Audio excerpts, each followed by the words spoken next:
सम्मानित निजी विद्यालयों के संचालक प्रबंधक साथियों, अभी संज्ञान में आया है कि सैकड़ों विद्यालयों का आवेदन जो उत्तर प्रदेश माध्यमिक शिक्षा परिषद से मान्यता के लिए लोगों ने किया था, वह बोर्ड द्वारा निरस्त कर दिया गया है, जबकि इसमें विद्यालय वालों की कोई गलती नहीं है। जिला विद्यालय निरीक्षक अगर जानते थे कि इन विद्यालयों की मान्यता नहीं हो सकती है तो उनको अपने स्तर से ही रोक देना चाहिए था, उनका धन व्यय नहीं कराना चाहिए था और रिपोर्ट नहीं लगानी चाहिए। संस्तुति सहित अग्रसारित का रिपोर्ट लगाने के बाद और आर्थिक शोषण करने के बाद फाइल बोर्ड कार्यालय से निरस्त हुआ, यह निंदनीय है। इसकी जितनी निंदा की जाए वो कम है। विद्यालय वालों के साथ ऐसा धोखा नहीं किया जाना चाहिए था, लेकिन अब जो होना था हो गया है। अब मुझे ऐसा लगता है कि जो भी विद्यालय संचालित हो रहे हैं और मान्यता नहीं लिए हैं, उन सभी विद्यालयों के पास सिर्फ एकमात्र रास्ता है उत्तर प्रदेश माध्यमिक संस्कृत शिक्षा परिषद से मान्यता लेने का। उसकी नियमों में शिथिलता है अभी, और वह आसानी से आपको प्राप्त हो सकता है।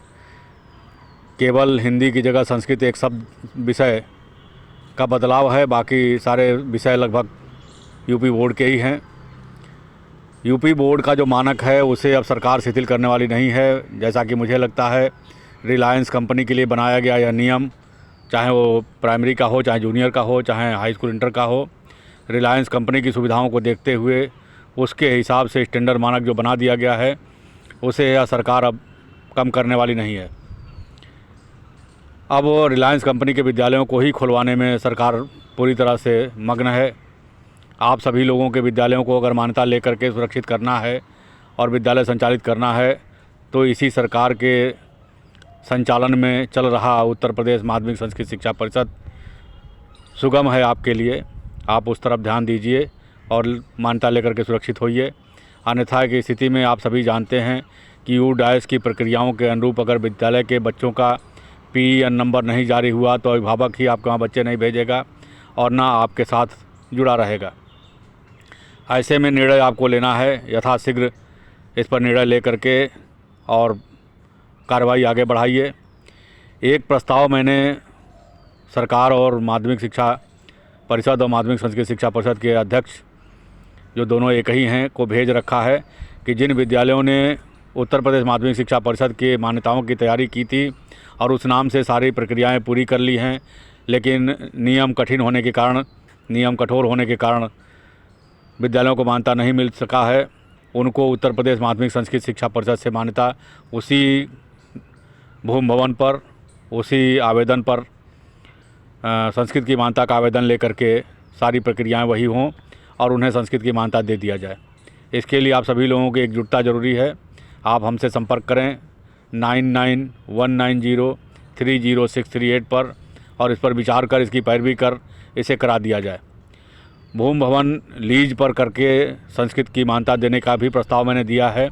उस पर भी आप सभी लोगों का सहयोग मिले तो उसको भी मान्य करा करके और संस्कृत की मान्यता प्रदान कर दिया जाए।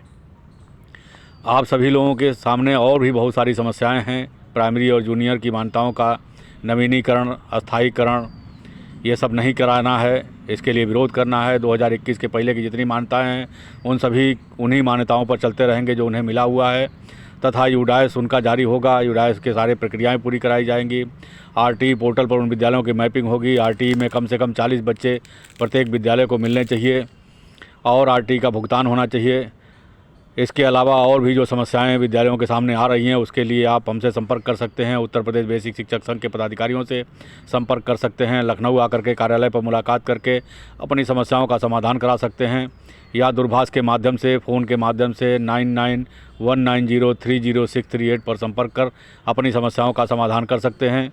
हमारे YouTube चैनल सुशील सिन्हा पर जा कर के आप सारी समस्याओं का समाधान पा सकते हैं। हमारे Facebook चैनल सुशील सिन्हा पर आप जा कर के अपनी समस्याओं का समाधान पा सकते हैं। आप सभी लोगों से अनुरोध है कि धन के अपव्यय से बचें। बहुत ज़्यादा विभिन्न सारी फर्जी योजनाओं के नाम पर धन का अपव्यय हो रहा है। अधिकारी आपके आर्थिक शोषण कर रहे हैं। इन सब से अपना बचाव करें। इन्हीं शब्दों के साथ धन्यवाद।